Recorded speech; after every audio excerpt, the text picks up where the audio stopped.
just be sure that you want to learn. When you finally decide that you want to do something, learn everything about it.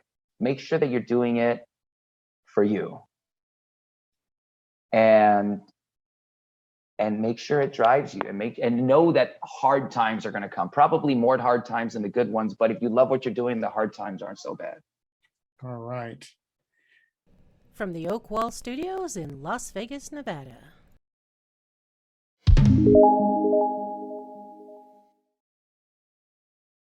Hello, this is Jesse Oakley III, and welcome to the Oak Zone. Today is Sunday morning, and it's time for the Sunday Morning Chat Series. Here I get to interview a plethora of positive people that are making a big difference in their community. And today, I'm excited. I love cars. I love the design. I love the way they look, especially when they're driving down this Las Vegas Boulevard on the Strip. And I think, man, that is some sweet rides that are being right there on the Strip. And this is truly fantastic. And you happy people are in for a real treat. It is going to be a fantastic interview with a man who knows his handwork on some body, especially with different types of cars that are out there. So without any further delay, please let me welcome none other than Mr. Tino Jason with Flawless Evolution. Hey, Tino, how's it going? What's up, Jesse? How are you? Oh my goodness, I'm fantastic, and it's always great to be here and get a chance to talk about cars and hard work and everything else, and really appreciate it, man. All my favorite subjects. All right, and without any further delay, let's chat. The profession that you're in is quite fascinating, and could you tell the happy people that's the profession that you're in and how long you've been there? I'm in the custom auto body industry. I custom fabricate, custom make, custom paint cars. It's Flawless Evolutions. And I've been doing it for over 20 years now professionally, and I've owned my shop for about 10. All right, that's truly dynamite. What were some of the challenges that you had with the profession that you're in? In the profession itself is right now is actually a good one, because right now we're going through a lot of stuff because of everything that we're going through with COVID. I found myself, I got lucky because I started in my profession from the ground up. I was the painter, I was the body man, I was the buffer, the detailer. So right now, not being able to have employees because nobody wants to work, they're actually making more money not working, which is hurting a lot of entrepreneurs and people who have employees now. The good part is I was able to fill in my body tech's position with my painter. So my painter has a body man now because I can do it. So I haven't been able to really take care of myself as an owner because of this whole thing, because I got to make sure my employees are taken care of. And the struggle of being an employee in your own business again, right? And working like the owner, not working like an employee, but working like the owner alongside your employee. And at the end of the week, not being able to give yourself a paycheck. And kind of like that employee mindset, I'm going to fire everybody and just do it myself. But why would I do that when I enjoy the time that I have with my family? Even though I'm putting in those hours with my employees, I'm still only putting in maybe 8, as opposed to when I was doing it myself, putting in 18, 19 hours a day. So we say things out of anger, and most people like to blurt it out of their mouth, when in fact they could just leave it in here, analyze why they say it. Oh, well, crap, I said it because I was angry. You can erase stuff in here. You can't erase stuff that comes out of your mouth and falls in other people's ears, even if you didn't mean it.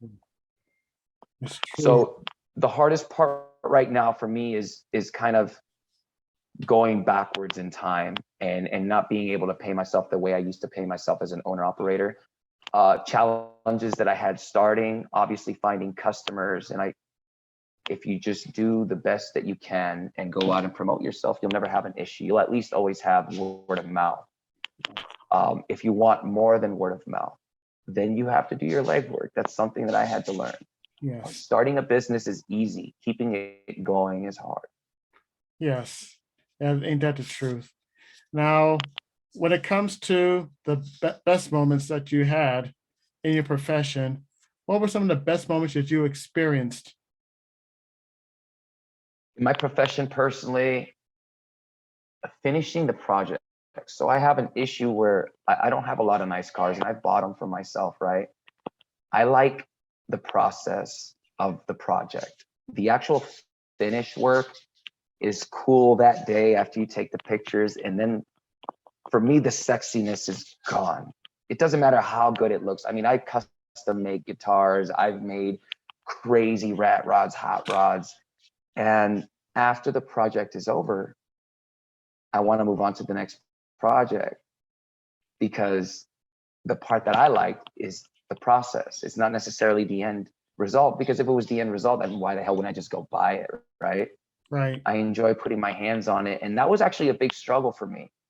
Because growing up, having no money, I had that employer mindset or employee mindset mixed with the employer mindset that I need to eat, but I don't want somebody to feed me. It was so weird growing up and you know, not having anybody to really rear me. I didn't grow up with my parents. I was raised by my grandparents. I'm from Naked City. I don't know if you're familiar too much with Vegas, but that's so it's so weird taking that mentality, starting a business, and then watching it fail, but thinking that it's not, because from a poor mindset, you're living on the day-to-day, month-to-month. And from a business mindset, you're living on the year-to-year. The month-to-month doesn't really make, maybe every quarter. So even though you might be getting your big lick, $1,000 for a project that you should have charged 3,000, but you needed the money, and you know how much you're spending in product, but you don't take into consideration electricity, guys, time, and everything else. So yeah, you made a quick 1,000, but at the end of the month, you actually lost money. You did that job for free. So the difference between business, from doing whatever you had to when you were a kid, to business, is huge. There's a huge difference between business and business. And there is so many mom and pop small companies still running on business mentality. So learning all that was a huge thing for me. Learning that was like, oh my God. And I could just going back and I was like, I could kick myself in the ass. Like, how did I not know this? It's common sense. But when you come from a certain background, it's not common sense. It's just make sure you make money and you save it and you make sure you can buy stuff and you pay your employees. That's it. And that's terrible. So when I learned that, that was a big point in my life.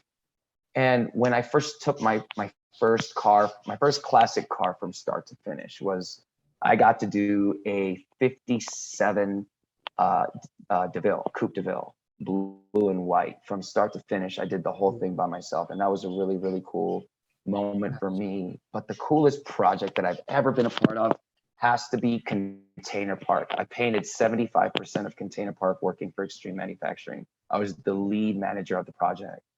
All right. That's awesome, man. And thank you. I tell you, that sounds very good. The next question I have for you is, if you know someone, if someone that you met wanted to do what you're doing with custom auto body, they see that amazing work that you've done and they want to be in your shoes, what advice would you give that person?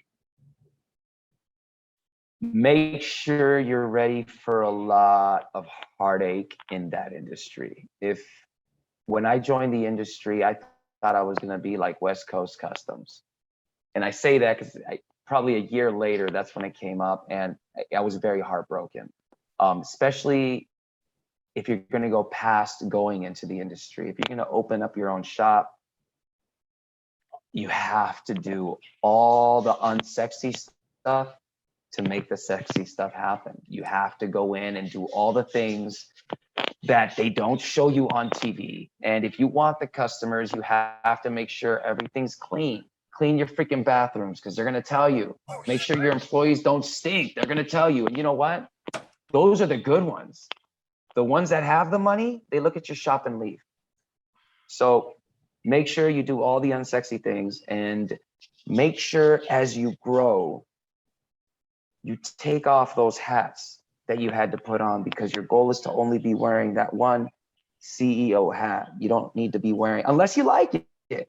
If you own a business, you make the rules, okay? So I like owning my business. I also liked painting, but I don't like being as hands-on anymore. So you know what I did? I took off my painter hat, which was the hardest hat to take off. That hat was glued to my head. It was my identity, man. I really screwed it up. I really thought that that's who I am. That's what I am. And everybody always takes their profession and misconstrues it as their identity. And that's not who you are. That's what you do. So I decided to take that off and only do it when I want to do it. And I hate doing the office work. So I gave that to my personal assistant. And I unfortunately had to go into the box and pull out the body man hat because nobody wants to work to fill it. So until somebody walks through those doors that can, one, meet my standards, two, have the work ethic that I'm looking for, I'm going to be Flawless Evolution's body guy. All right, fantastic. Now, for all the happy people out there, what do you have a website where people can go for Flawless Evolutions in this business? Where could they go for more information? Yes. So flawlessevolutions.com. We are finishing it up right now. It's under construction. We're in the middle of rebranding ourselves. If you want to see a lot of our work, Instagram, Facebook is probably your best bet. Flawless Evolution 702.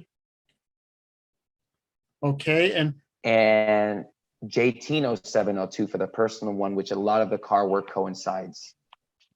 all right. For those that missed it, do not fret because the links that he just mentioned will be in the description right below. So after you check out this interview, please check out the wonderful work that Tino has done right there because the link will be right there in the description below. All right, now, time flies when you're having a whole lot of fun, and this has been a fantastic interview, and I really appreciate that. Now, this portion of the interview is called the shout out portion. If you have a chance to give a shout out to anybody for making your journey here at Flawless Evolutions, if possible, who would you like to give a shout out to? I want to give a shout out to my wife. She has really been there through all of it, even though at times I felt like she wasn't. We all do at times. We all feel like our significant others against us. They're not. They're going through their own. That's one of the things that I started changing is I feel like certain times it's okay. I want to shout out for my grandparents. My grandpa had a good thing going for him in Cuba. And he decided to move here when that whole Castro thing happened. And fortunately for me, I didn't have to live through any of that because they came here and decided to take humble jobs. Well, my grandpa worked at the Sahara as a lot porter. My wife, again, for always being by my side. My kids, because they always remind me that no matter what, I'll always have more. It was the scariest time when I had kids because I thought I wasn't gonna be able to afford it. But you know what? If you love your kids and you love your family, that money comes, man. And to my friends that never let me make any excuses for my failure, they have the hardest job because it's really hard to tell your friends when they're messing up in a very, very stern way because you can't tell people nicely. They never get it. You got to say, hey, you're messing up. You got to fix it. What are you doing? So it's always good to have friends that don't get the friends that always nod their head and say yes. Get yourself some friends that tell you you're messing up. Those are the ones that get you up there, man. All right. Now, there are so many people that are going to watch this episode, and there are people that I call, which is part of my crew, the happy people. And they are amazed with some of the work that you've done with Flawless, as well as the body work and the journey that you've done right here. And they're truly fantastic. They're just saying, wow, this is amazing, especially if they check out the link, which is in the description below. Now, if you can offer any solid words of wisdom for all the people out there, my crew, the happy people, what would it be? Don't forget to take your daily dose of tea. It's time for yourself. Don't T is time for yourself. Don't forget to make time for yourself. Do the things that you love to do because you love doing them, not because somebody told you to do them or they thought it would be cool. Make sure you love doing it. You're the one that has to do it. It's your life. Live it. E, enjoy your life. Do the things that you love all the time. And if you don't get to do the things that you love, enjoy it anyway, because you got to do it anyway. If you have to go to a job that you don't like, you got to go to it until you don't go it anymore. So smile, say hi. The day will go by a lot faster. And appreciate. A, you have to appreciate everything. You're stronger than you know and tougher than you realize. And when I say appreciate everything, I don't mean appreciate that really beautiful day that you had, or your job, or the money that you have in the bank account, because we appreciate that all the time. And if you don't, you should start. But when I say appreciate everything, I mean appreciate all those really bad moments that didn't break you, because you can handle it, because those are the moments that made you who you are right now. Those happy moments, if you live in them too long, make you stagnant. And you already know what happens when things go stagnant. So don't forget to take your daily dose of tea. All right. And what a perfect way to end this wonderful interview. On behalf of all the happy people that are watching out there, thank you, Tino, for giving us some information about the business that you have. Really appreciate it, man. Thank you so much. All right. Now, this concludes this episode of the Sunday Morning Chat series. And if you want more plethora of positivity, go to my YouTube channel, Jesse Oakley III. Click on the Sunday Morning Chat series, and you'll get a chance to hear all the past interviews that I've done with some amazing people like my friend Tino right here. This is Jesse Oakley III, and until next time, you take care and have a great day. Bye.